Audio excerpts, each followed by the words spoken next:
do my own thing. I can just go in, I don't have to worry about anyone else, I don't have to worry about machines being used. I can just go in, do my thing, and get out. And I can walk straight in the house and cook myself some food and I'm good to go. Yeah, it's very easy. Yeah. Is there a favorite gym that you had? Like I'm talking like way back. Like through all your strongman, because I got to go to some of the gyms and that. Yeah. As well, over there. Was there a favorite that you had where you're like, yeah, this was, whether it was the environment or the equipment or any of that? I mean, I've probably got a couple that I would put in that category. One of them was I had my lockup. I don't know if you ever came there, down on the farm. And I think one time. Yeah, yeah. I absolutely loved it in there, especially when I had like good training partners around me, and we were all like focused on the same goal. That was good, because they were as dedicated as I was, essentially. Yeah. So I don't mind, because I said I like training on my own. I don't mind training with people who's they're as into it as I am. Yeah. If they're not, I find it really frustrating. So they were worse. It was great, and obviously mainly strongman stuff. Just go in and do it. But then, I mean, probably after my strongman career, I trained at Crayford Weights and Fitness, which is bodybuilding gym down south near London. That was amazing. Like one of the best bodybuilding equipped gyms I've ever used. Okay. And I mean, from a strongman point of view, I always just like my own space, because I had all my own equipment. I literally had everything, Yeah. It was kind of, I was never, if I didn't have it, I would get it. So I had like everything from fingers, Atlas stones, stones, everything. And I think probably in the UK, I was probably one of the first that really had that kind of setup. Literally, I had everything. But I always used to enjoy going and training with other people. I trained with Loz a few times. Rob Frampton, because they were both down south. I trained with Bish quite a lot towards the end of my career. That was always good as well. So yeah, probably my favourite strongman gyms are more because of the people than anything else, or the people that train there. The people and especially training partners make it so much better, right? I mean, you could have the best equipment in the world, but if the environment isn't there, and like you said, that's such a good point. If they were into it just as much as you were into it and serious about it, then that massively helps, massively. Yeah, I mean, well, that was a weird thing. My last year at World's Strongest Man, although I got injured actually in testing, so before we even started the competition, people might not know that, obviously you do because you were there, but 2021 Worlds, I got injured in the yard, but me and Bish trained together right up to it, and we were in the same group. But it was, so we're like competing against each other, but still trained together. But it was totally worth it, just because having someone that's sort of on my level, actually probably at that point was better than me by then. Sure. But someone of similar level, someone that's as dedicated as I am, it was, we had some great training sessions together leading up to that World's Strongest Man. Yeah, having someone that can push you where you can't go in and relax. Yeah. And I know for me that was always so good, training with different people where your limit is getting pushed.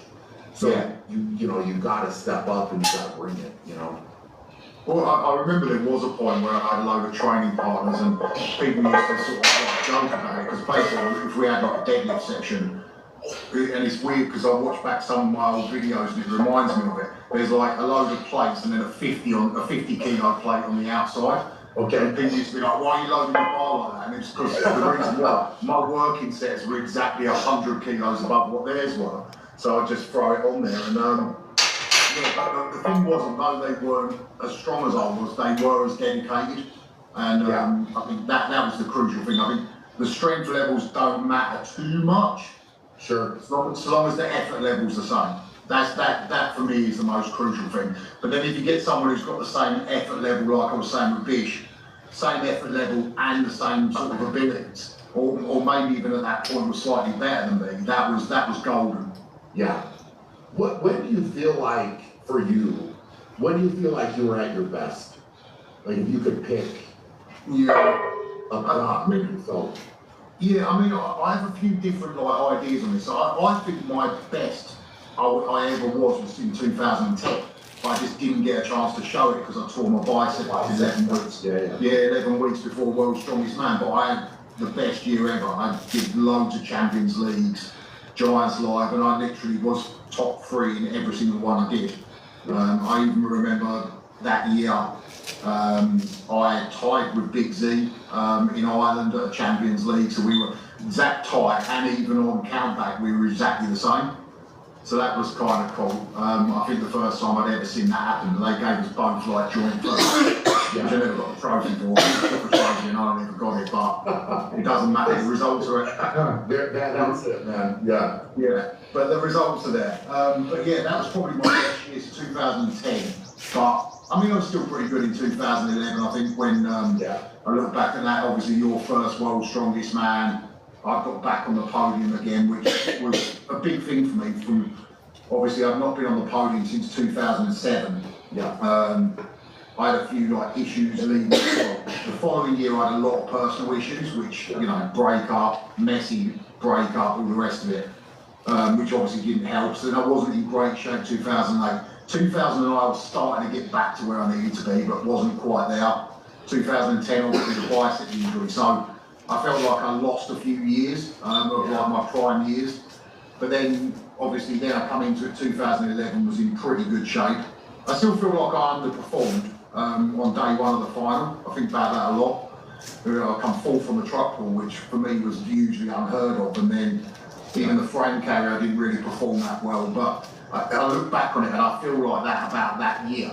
But I also realised that even if those things had gone right for me, I still would have been third place. So it's kind of like, bittersweet in a way. There's nothing I could have done, obviously. I wasn't good enough in certain areas to beat you and Z. So had I performed better, I still would have been third. So, but I mean, I think probably around that time, 2010 and maybe even 2011 was my best time. Yeah, how many contests did you do in 2010? Oh, Jesus Christ. You were competing almost every week. When I that was my 9 weeks. So I even had one weekend where I did one on a Saturday and one on a Sunday.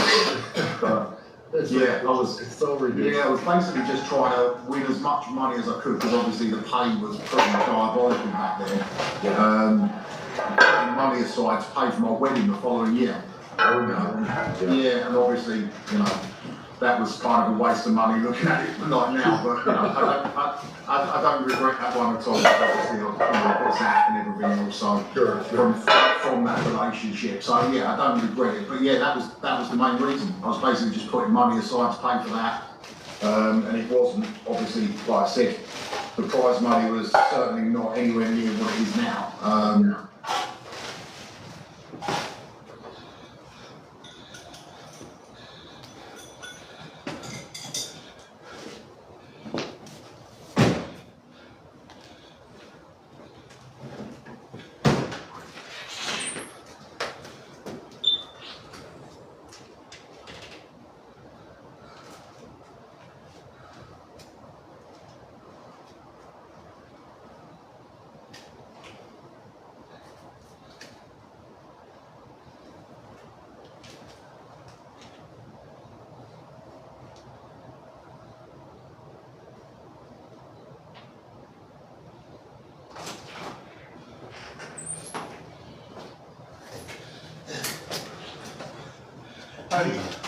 How do you take your pain, sir? Zell, do you have a Zell?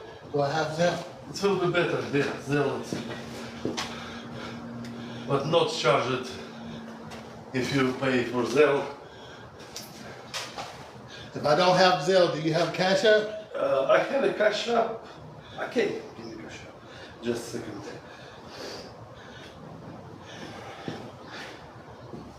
Yeah, no, I don't have Zell.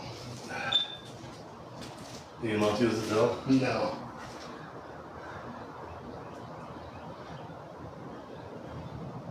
It's a bad service, just a second.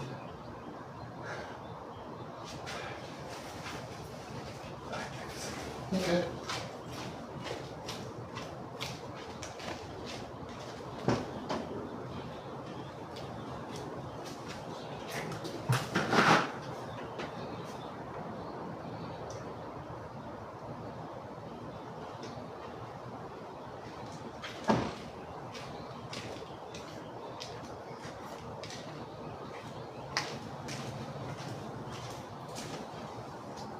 And then with the garbage disposal, can you let us know the price of the plumbing?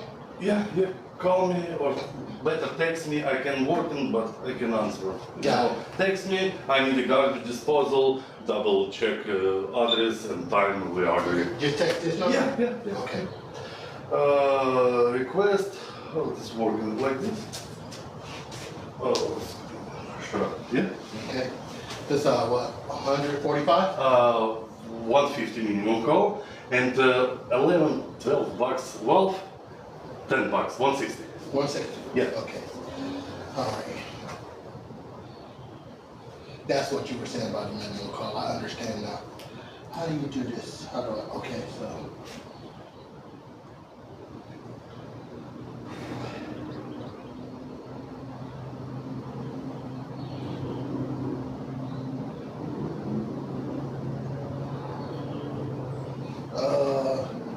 Working? He didn't, let me try again. I might just have to. I'm just gonna put your thing in.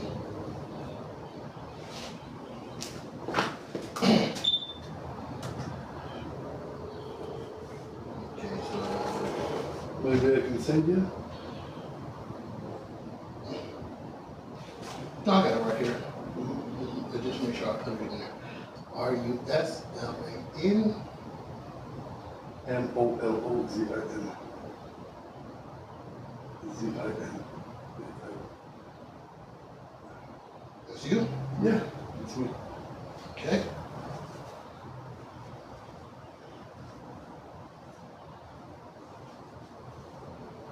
All right.